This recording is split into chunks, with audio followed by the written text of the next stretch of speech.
Boa noite a todos, sejam todos bem-vindos a mais um dia de Aprendendo com André Luiz. Hoje nós teremos o capítulo 43, que o tema é Em Conversação. Hoje a apresentação será da Márcia Tezelli. Márcia, com você.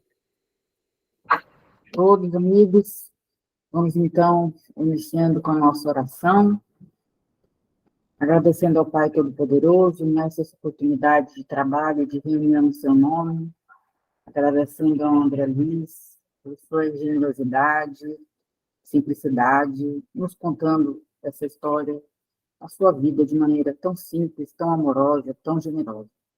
Agradecendo também a espiritualidade amiga que nos acompanha, que nós tenhamos a palavra certa, o entendimento correto para os ensinamentos aqui debatidos, que nós possamos levar esse conhecimento para o nosso dia a dia, nosso cotidiano. Que assim seja, graças a Deus. Bom, amigos, dando continuidade aos nossos capítulos aqui, nós seguimos aqui esse capítulo em conversação após a brilhante explanação do governador, mediante lá os acontecimentos da guerra, da Segunda Guerra Mundial, e todos em polvorosa, em bastante angústia por tudo que estava acontecendo no orbe terrestre. Né? E como já estávamos conversando aqui entre nós, eu achei uma fala do governador maravilhosa, quando ele disse que aquele que não sabe preservar não merece usufruir. E é uma frase que a gente tem que pensar bem sobre ela, eu gostei muito dela. Então, vamos começar a leitura aqui. Agora, neste momento, já acabou a reunião, o governador já se retirou e André está com suas impressões, né? O ministro da Regeneração continuou cheio de expressões festivas, e o Ministério da Regeneração continuou cheio de expressões festivas, não obstante se haver retirado o governador ao seu círculo mais íntimo. Comentavam-se os acontecimentos. Centenas de companheiros se ofereciam para o trabalho árduo da defensiva, assim correspondendo ao apelo do grande chefe espiritual, porque no capítulo anterior, o governador havia dito que teria necessidade de 30 mil companheiros para o trabalho da defensiva, na linha mais direta. Né? Então, é um número bem expressivo de pessoas, né? Estavam todos a comentar sobre esse assunto. E o André, como talvez grande parte de nós, né? Eu, pelo menos, fiquei me imaginando a superestimação das capacidades, que procurei Tobias para consultá-lo sobre a possibilidade do meu aproveitamento. Mas o generoso irmão sorriu da minha ingenuidade e falou. Quer dizer, o André, muito prontamente, queria se oferecer para o trabalho de defesa. Né? Mas aí foi mais para frente esclarecido pelo Tobias. Alguém gostaria de acrescentar mais alguma coisa? Então, vamos lá na nossa sequência.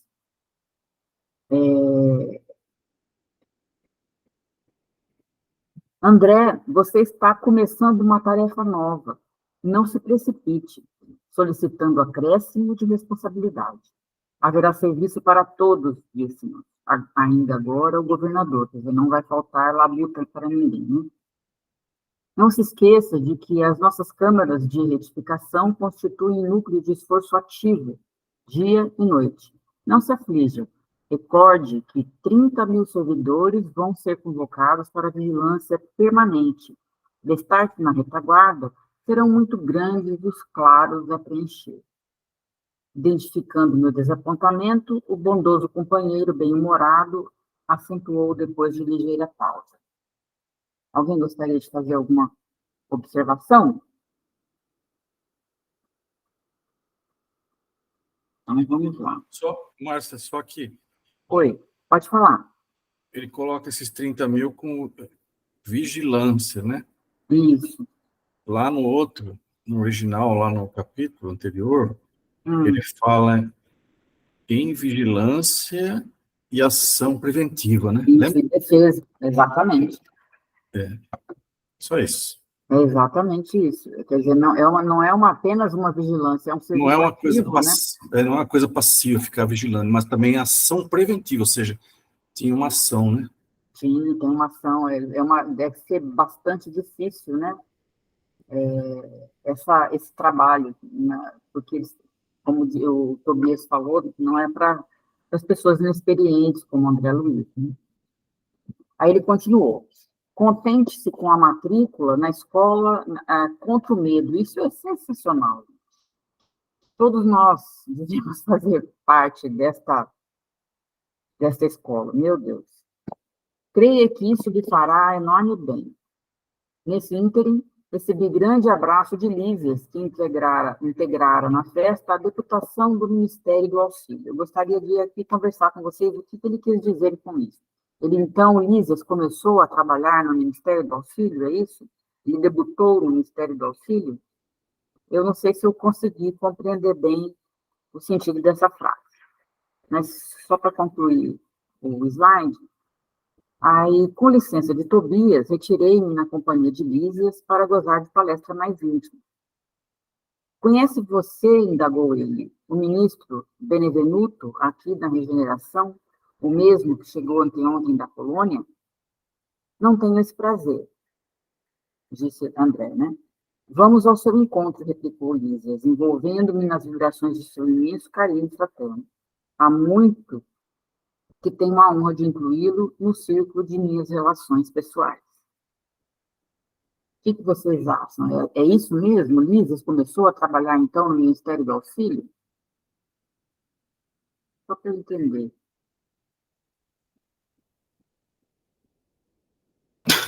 Eu entendi que o Lísias também estava lá, porque estava todo mundo reunido, né? Nesse momento, como estava todo mundo reunido lá, o Lísias também estava junto e encontrou ele lá, não é? Pois é, mas encontrou ele lá e foi dar um abraço nele, isso que eu entendi.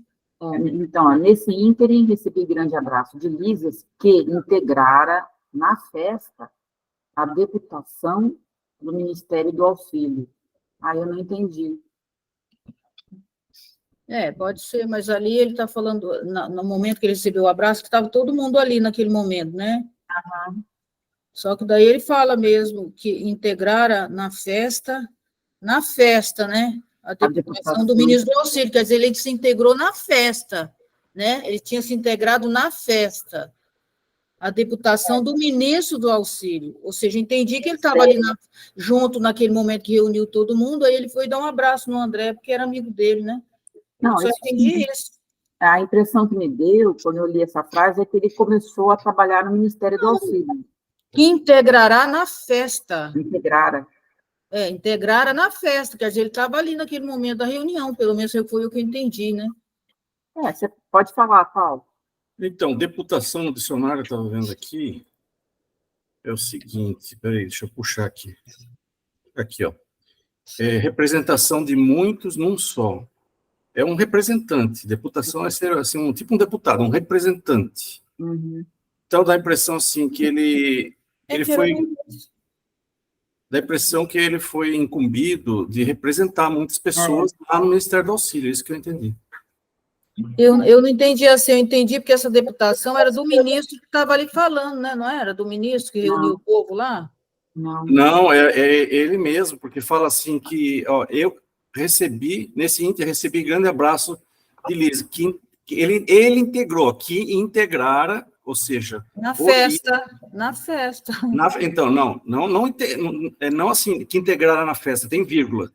Que integrar a vírgula, no local, naquele local, ou seja, na festa, a deputação do Ministério do Auxílio. Então, a representação do Ministério, não do Lísias. Ele foi como espécie de representante do Ministério do Auxílio. Do Auxílio, né? Isso que eu entendi, Isso que eu entendi. Não, acho que não. Mas esse é um detalhe só, que às vezes eu fico perguntando. Exatamente. Essas coisas, é que eu sou muito chata mesmo, vocês me perdoem. Mais alguma observação? Não, acho que da minha parte não. Está tranquilo, né? Vamos seguir, então. Vocês não se preocupem, porque tem muito cachorro aqui onde eu estou, sabe? Aí os cachorros... Estou escutando aqui. Eu estava achando que era aqui. Estava achando que era aqui em casa. Não, aqui em casa mesmo. Daí a momentos, estávamos no grande recinto verde, consagrado aos trabalhos desse ministro da Regeneração, no caso, o Benevenuto, né? Que eu apenas conhecia de vista. Numerosos grupos de visitantes permutavam ideias sobre a copa das grandes árvores. Lísias conduziu-me ao núcleo maior, onde Benevenuto trocava impressões com diversos amigos, apresentando-me com generosas palavras. O ministro acolheu-me cortês, admitindo-me na sua roda com extrema bondade. A conversação continuou nos rumos naturais e notei que se discutia a situação da esfera terrestre. Então, até aqui, então, é André descrevendo como que se deu o logo após as palavras do governador. E foram em um ponto de Benevenuto, e o que eu acho que o que mais é interessante mesmo, nesse capítulo, vai começar agora, são as falas de Benevenuto. Ele estava em trabalho na Polônia, e as falas dele são muito, muito pertinentes. Alguém quer comentar mais alguma coisa? Então, vamos lá. E ele continua, né? Muito doloroso o quadro que vimos, comentava Benevenuto em tom grave. Habituados ao serviço de paz na América, nenhum de nós imaginava o que fosse o trabalho de socorro espiritual nos campos da Polônia. Quer dizer, mesmo aqueles já experimentados no serviço e nos trabalhos de socorro espiritual no cotidiano nosso aqui, que é a paz, entre aspas, da América, né? Imagino que ele, ainda mesmo vendo tudo que sempre via, quando chegou ali nos campos da Polônia, se disse não estar preparado para ver aquilo que via. Eu fico imaginando como deve ser estarrecedor. Né? Tudo obscuro, tudo difícil. Não se podem ali esperar claridades de fé nos agressores, tampouco na maioria das vítimas, que se entregam totalmente a pavorosas impressões. Os encarnados não nos ajudam, apenas consomem nossas forças. E aí eu me vi aqui também, sabe? Nessa mesma posição. Que nosso planeta não está fácil, nós temos várias guerras muito longe de nós, e mesmo assim a situação é pesada e a gente se sente muito exaurido. Eu fico imaginando o trabalho que nós damos ao plano espiritual em vez de ajudá-los.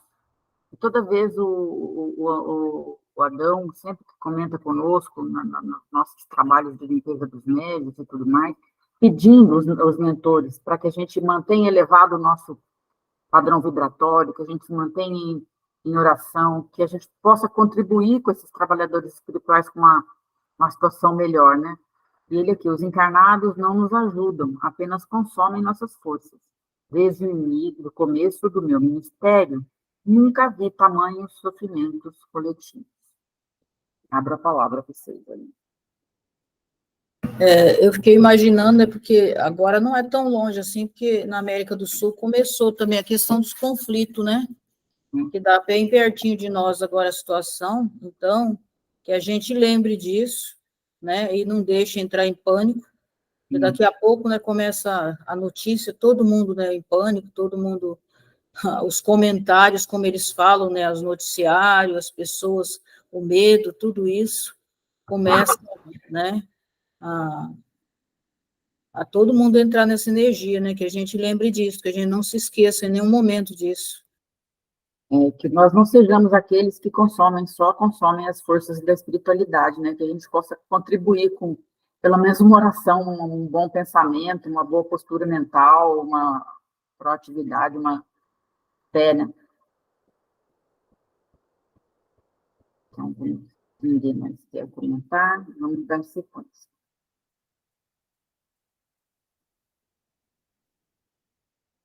E a comissão, demorou-se muito por lá? Perguntou um dos companheiros com interesse. Todo o tempo disponível, quer dizer, não há perda de tempo no mundo espiritual, eles aproveitam o tempo a todo instante. Ajuntou o ministro. O chefe da expedição, nosso colega do auxílio, julgou conveniente permanecermos exclusivamente atidos à tarefa, para enriquecermos observações e melhor aproveitar a experiência. Com efeito, as condições não poderiam ser melhores. Acredito que nossa posição está muito distante da extraordinária capacidade de resistência dos abnegados servidores espirituais que ali se encontram de serviço. Quer dizer, Por pior que sejam as condições que nós provocamos aqui quando encarnados, o trabalho espiritual é sempre maravilhoso. A gente sempre pode contar com um trabalho espiritual incrível. Tarefas de assistência imediata funcionam perfeitamente, a despeito do ar asfixiante, saturado de vibrações destrutivas. Fico imaginando a dificuldade que seria trabalhar na esfera espiritual numa condição como essa. O que vocês querem ajuntar?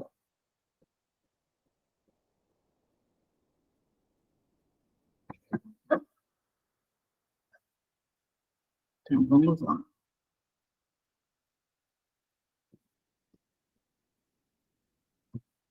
O campo de batalha, invisível aos nossos irmãos terrestres, é verdadeiro inferno de indescritíveis proporções. Nunca, como na guerra, evidencia o espírito humano a condição de alma decaída, apresentando características essencialmente diabólicas. De homens inteligentes e instruídos localizarem com minuciosa atenção determinados setores da atividade pacífica para a que chamam impactos diretos. Bombas de alto poder explosivo destroem edifícios pacientemente edificados. Aos fluidos venenosos da metralha, casam-se as emanações pestilentas do ódio e tornam quase impossível qualquer auxílio. O que mais me contristou, porém, foi a triste condição dos militares agressores, quando algum deles abandonava as vestes carnais, compelido pelas circunstâncias. Dominados, na maioria, por forças tenebrosas, fugiam dos espíritos missionários, chamando-lhes a todos fantasmas da cruz. Deve ser um quadro triste demais, né? Terrível. Alguém tem algo a dizer?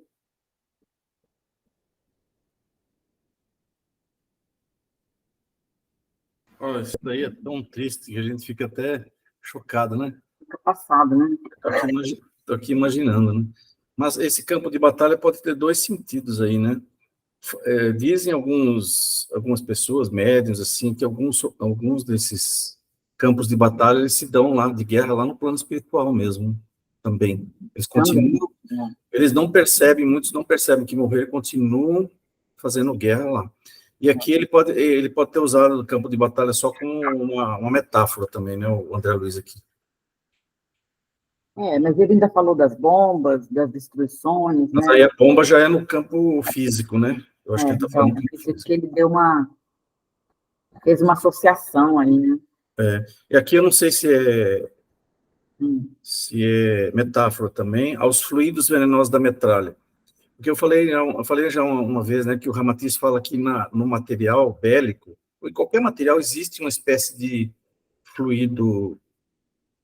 Em toda matéria existe uma espécie de fluido, né, que cerca. Quando é vivo é chamado de fluido vital. Agora, se você tem uma pedra, existe um campo de energias em torno. Então, assim, quando ele fala os fluidos venenosos da metralha, pode ser uma metáfora ou pode ser realmente esse campo que cerca a própria... Eu acredito que seja, viu? O campo vibratório da própria ação ali. Da própria ação, né? Hum. Interessante também eles chamarem de fantasmas da cruz, né? Fantasmas da cruz. Trabalho do Cristo, né? Pois é. Provavelmente eles estavam identificados com a cruz, né? Para chamarem de fantasma da cruz, né? Porque eles não eram ateus, né? Eles não acreditavam na... Eu via, né? Então, eles sempre falam, né, que lá no plano astral é muito pior do que o plano físico, né? Que aquilo que a gente vê aqui não é nada perto do que está acontecendo do outro lado. Verdade. O que do outro lado é muito pior, né? Exatamente. Eu fico imaginando esses irmãos, esses espíritos que vão trabalhar num ambiente desse, que se predispõe a isso, que preparo, que condição emocional que deve ter, porque deve ser uma coisa terrível. A gente assistiu um filme, a gente já não consegue. Agora, você imagina você fazer estagiar por um longo tempo, como esse Benevenuto estava lá e verificando a capacidade, a resistência desses irmãos que já estavam lá, no caso, na Polônia, né? Foi uma história... Imaginando o que é ser. Acredito até que essas falanges já tenham mais experiência nesse tipo de socorro de guerra, né? Porque eles tinham vivido ali a Primeira Guerra Mundial, não fazia nem o quê? 30 anos, 20 anos, né? Então, eles já tinham... Por isso que funciona bem, porque, assim, eles já deviam ter uma experiência com isso, né? Pois é. Deve ser terrível. Deve ter detalhes e coisas assim, numa situação dessa, que não é um socorro qualquer, né? Não é um socorro à coletividade, por exemplo, que morre na pandemia, por exemplo. Ou mesmo um desastre natural, alguma coisa assim. Natural. A pandemia se tem especificidades, né? Uhum. Que as pessoas morrem contristadas, com dor, mas elas morrem com ódio, né? Não é essa violência envolvida, né? E aqui não, elas morrem, como ele fala aqui, né? Que morrem dominadas por forças tenebrosas e com muito ódio. Então, o campo o próprio campo de batalha que ele fala aqui deve ser, como ele falou mesmo, né? Aqui, ó, emanações pestilentas de ódio.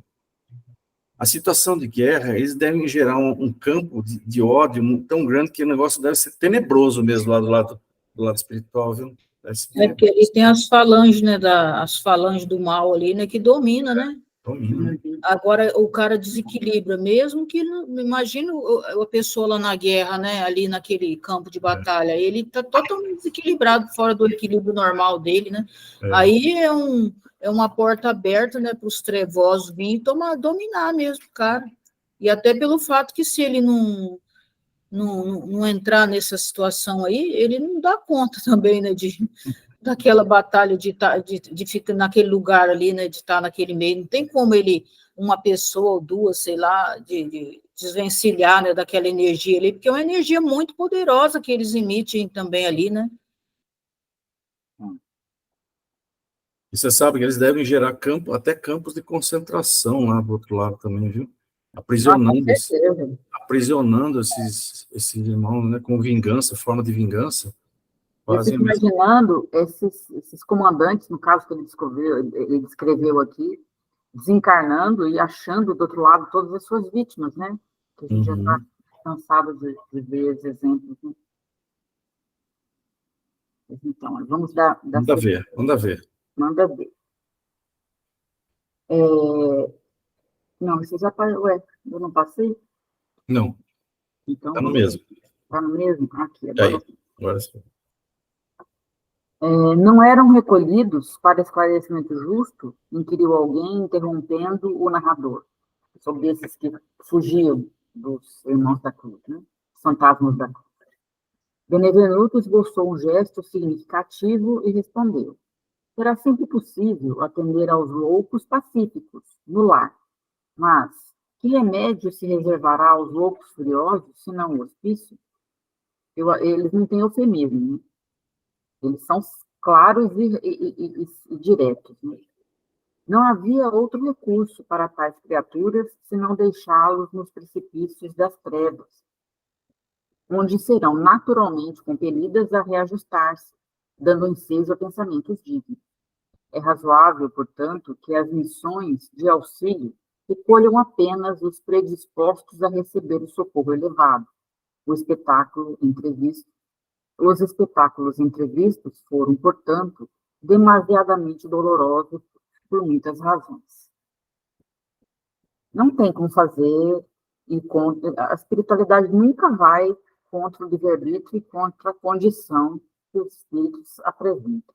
Quer dizer, mesmo aqueles que eram os militares agressores, no caso que ele fala no slide anterior, quando viam os socorristas, fugiam. Quer dizer, havia socorrista ali até para eles. Mas eles não têm sintonia, então eles fugiam. Então, o que fazer? Loucos pacíficos ficam recolhidos ao lar, mas loucos furiosos ao hospício, que ele quis dizer, no caso, o umbral, né? Não havia outro recurso a tais criaturas senão deixá-las nos precipícios das trevas, onde serão naturalmente compelidas a reajustar-se, dando um ensejo a pensamentos dignos. Olha que visão interessante do umbral que ele deu aqui. Como se fosse também uma parte da bondade divina, né? Que concede à criatura, espera para que ela se modifique e consiga atingir outros níveis. Né? Alguém quer comentar?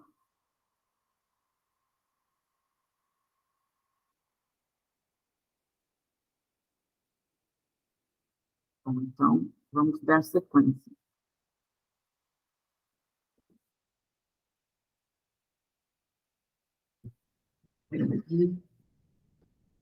Valendo-se de ligeiro intervalo, outro companheiro opinou. É quase incrível que a Europa, com tantos patrimônios culturais, se tenha abalançado a semelhante calamidade. E é uma verdade, né? Que coisa impressionante. Falta de preparação religiosa, meus amigos, definiu o ministro com expressiva inflexão de voz. Não basta ao homem a inteligência curada, é-lhe necessário iluminar o raciocínio para a vida eterna. As igrejas são sempre santas em seus fundamentos e o sacerdócio será sempre divino quando cuide essencialmente das verdades de Deus, da verdade de Deus. Mas o sacerdócio político jamais atenderá a ser espiritual da civilização. Sem o sopro divino, as personalidades religiosas poderão inspirar respeito e admiração, não, porém, fé e confiança. Essas falas são muito profundas. Eu fiquei lendo isso por muito tempo. Isso é uma realidade. Você encontra isso nas nações, encontra isso nas individualidades, nas pessoas. Você encontra pela vida muita gente muito inteligente, muito preparada, muito culta, com muito poder, mas que quando a prova chega, quando a situação difícil chega, não tem aquela sustentação moral, espiritual necessária, que às vezes você encontra uma pessoa muito mais simples, sem grandes preparos intelectuais, sem grandes filosofias, mas que tem aquela resiliência já que a experiência deu, que já tem aquela fé calcada na vida. Eu achei isso bem interessante. O que vocês têm a dizer?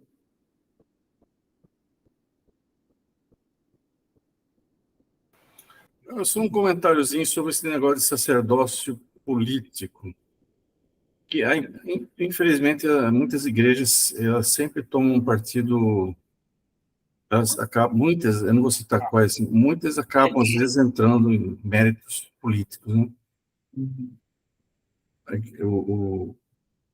O Papa, na época, eu não lembro qual que era, ele foi acusado de uma certa conivência com o regime na Alemanha. Muitas pessoas que se refugiaram, eu sei de um caso, que eu mesmo tive eu fiz uma certa pesquisa lá, quando eu estive lá na Alemanha. Eu fui fazer uma pesquisa sobre um alemão judeu que fugiu da Alemanha e foi para... Ele era médico, fugiu, ele era judeu, fugiu, foi para o Vaticano. E o Vaticano, eles refugiavam muitas pessoas lá, mas quando eram judeus, eles muitas vezes havia uma certa denúncia, uma certa entrega. Ele sentiu que ele ia ser capturado lá e ele veio para o Brasil. Nossa. E ele ficou em São Paulo, na Santa Casa, trabalhou muitos anos em São Paulo, na Santa Casa, e acabou falecendo aqui no Brasil. E o professor que eu trabalhei na Alemanha, ele pediu até para dar uma investigada nele aqui, sabe? Ver se consegue alguma notícia onde é que ele foi enterrado, alguma coisa assim, né? Mas, assim, sempre a questão do sacerdócio político, muitas igrejas se posicionam, infelizmente, né, a partir de movimentos políticos e tudo mais. Isso é lamentável, né? Nós temos aquela cena de muitos livros ou filmes que a gente vê os padres abençoando as armas, Exato. abençoando os tanques. Exato. É o sacerdócio político. Sacerdócio político. Respeito e admiração de alguns pode até inspirar, mas, porém, fé e confiança é outra coisa, né? Exatamente. Vamos ver a sequência. Mas e o Espiritismo? Agora chega a nossa vez. Perguntou abruptamente um dos circunstantes. Não surgiram as primeiras florações doutrinárias na América e na Europa há mais de 50 anos? Quer dizer, já tinha 50 anos que o Espiritismo estava atuante ali. Não continua esse movimento novo a serviço das verdades eternas? Benevenuto sorriu, esboçou um gesto extremamente significativo e acrescentou. Agora é a parte que ele vai nos delatar aqui. As nossas falhas aqui, de nós espíritas. Aí ele começa dizendo, o Espiritismo é a nossa grande esperança, e por todos os títulos é o consolador da humanidade encarnada, mas a nossa marcha é ainda muito lenta. Trata-se de uma dádiva sublime, para o qual a maioria dos homens ainda não possuem olhos de ver. Esmagadora porcentagem dos aprendizes novos aproxima-se desta fonte divina a copiar antigos vícios religiosos, e é o que mais a gente vê, né? Querem receber proveitos, mas não se dispõem a dar coisa alguma de si mesmos. Invocam a verdade, mas não caminham ao encontro dela. Enquanto muitos estudiosos reduzem os médiuns a cobaias humanas. Numerosos crentes procedem à maneira de certos enfermos que, embora curados, creem mais na doença do que na saúde e nunca utilizam os próprios corpos. Mensagem dura e amarga, né? Sobre o comportamento de grande parte de nós, né? Muitas vezes. Quer dizer, queremos mais receber do que dar, não conseguimos ter olhos de ver, fazemos vícios antigos, né? Pode falar, Paulo.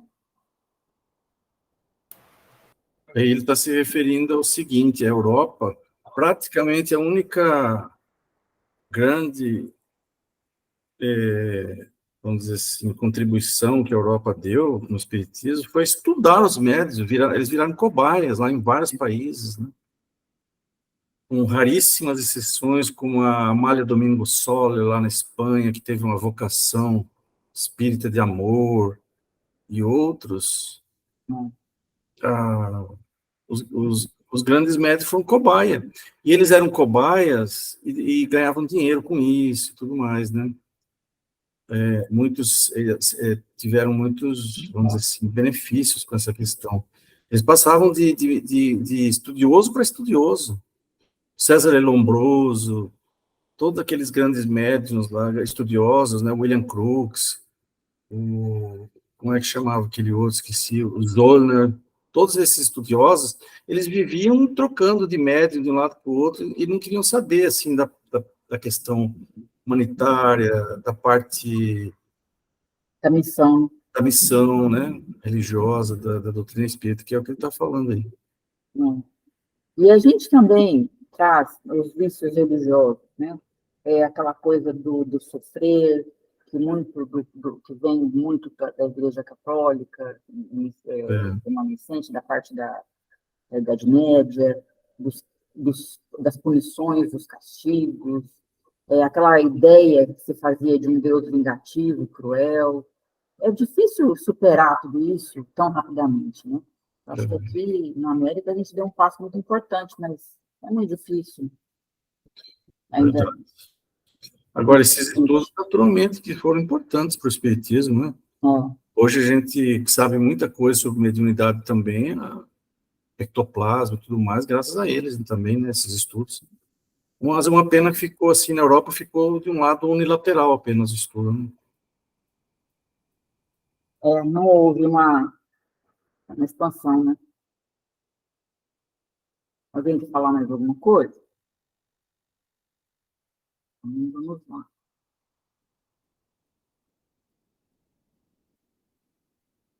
Enfim, procuram-se por lá os espíritos materializados para o fenomenismo passageiro, ao passo que nós outros vivemos à procura de homens espiritualizados para o trabalho sério. Olha só que coisa interessante.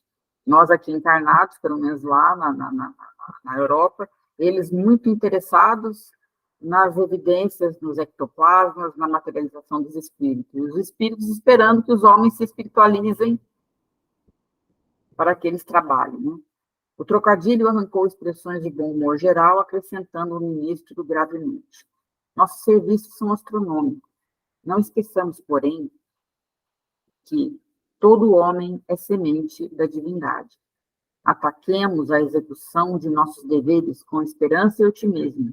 Estejamos sempre convictos de que, se bem fizermos a nossa parte, podemos permanecer em paz, porque o Senhor fará o resto. Esse é o nosso último slide. Foi um capítulo bem curto, né? Falas tanto do Benevenuto aqui são coisas para se meditar, para se pensar, até que ponto a gente já conseguiu superar alguma delas, né? Se a gente já passamos adiante com muitas delas, mas ainda preservamos, né? Alguns vícios aí de comportamento, de ação. Como ele disse no slide passado, né? Eu achei interessante essa fala que ele disse no slide passado aqui. Treina mais na doença que na saúde. E nunca utilizam os próprios pés. Esse é o último? Esse aqui? Esse é o último. Nossa. Eu fiquei pensando assim, onde será que nós estávamos nessa época, né? Tirando pedra na cruz Essa ainda. é uma questão que me veio. Aonde será No nós plano estávamos? espiritual. Segunda Guerra, a gente estava indo no plano espiritual. Então, mas estou pensando, a gente já estava se preparando quase para voltar, né? Será que a gente de lá estava vendo tudo isso? Será que não? Falava, Jesus amado, é sério que eu vou encarnar aí? Meu Deus. Aí vê que é por isso que a gente escolheu no Brasil. Falou, não, lá está melhor. Não, quero ir bem longe desse povo, pelo amor de Deus. É verdade.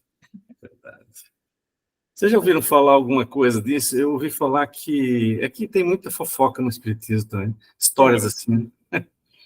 Que muitas pessoas desse exército aí que atacou todo mundo ali, depois reencarnaram em alguns países da África, esses países que passaram muita fome, mas eu acho que é um período muito curto entre 45 e agora. Quais foram aqueles países da África que estavam com muita fome ali, passando fome? Etiópia.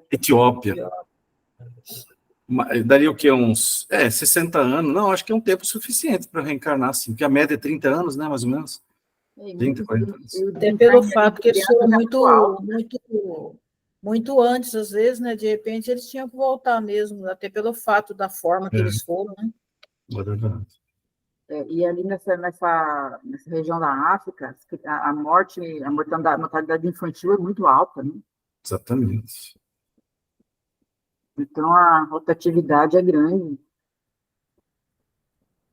Gente, é esse o nosso capítulo. Foi um capítulo mais bem interessante. É mais assim, foi mais para nós mesmos, né? Para pensarmos o nosso pensamento, analisarmos o nosso pensamento, ver com o que a gente está contribuindo para a espiritualidade nesse momento de guerra espiritual que estamos vivendo também. Como que a gente está, se a gente está usando os recursos dos espíritos, ou se nós estamos colaborando para que eles tenham de onde tirar forças para trabalhar, né? Estou curioso para ler aquele livro do Karl Schutel, né, da Nova Esperança, que é a colônia lá, diz que eles ficaram muito envolvidos na Segunda Guerra Mundial, na Primeira e na Segunda, que é aquele dirigido pelo Karl Schutel, né? Karl Schutel é o nome dele. Agora, é uma colônia aqui no Brasil, que diz que fica lá na região do Amazonas e que recolheu muitos soldados militares da Segunda Guerra, do Japão, dos Estados Unidos e outros países. Agora, eu acho que esses últimos 2 capítulos trazem, resumindo assim, 2 grandes mensagens, né? O medo nas grandes calamidades, que a gente tem que aprender a lidar com isso, né? Nós não fizemos nenhum curso de medo, mas eu acho que é muito interessante. É uma discussão interessante. E outra grande mensagem é como se conduzir nessas grandes calamidades também, né? Vocês vejam que, por exemplo, esse grupo aqui do nosso lar, como é que chama? Benvenuto, né? Benevenuto. Benevenuto. Eles foram chamados lá para olhar. Eles foram aprender. Eles não foram lá para trabalhar nem nada. Eles falaram, vocês vão aqui, vocês vão olhar. Porque tudo seja motivo de, não só de trabalho, que você tem que ter a responsabilidade. Eles não estavam preparados. Aquele ali é um trabalho muito especializado. De guerra, eu acho que é um trabalho muito especializado. Eles foram para olhar e aprender, né? Então, eu acho que isso aí são as grandes lições aí que a gente... Benevenuto, né? Então, Márcio, obrigado pela apresentação de hoje. Eu vou encerrar a gravação aqui.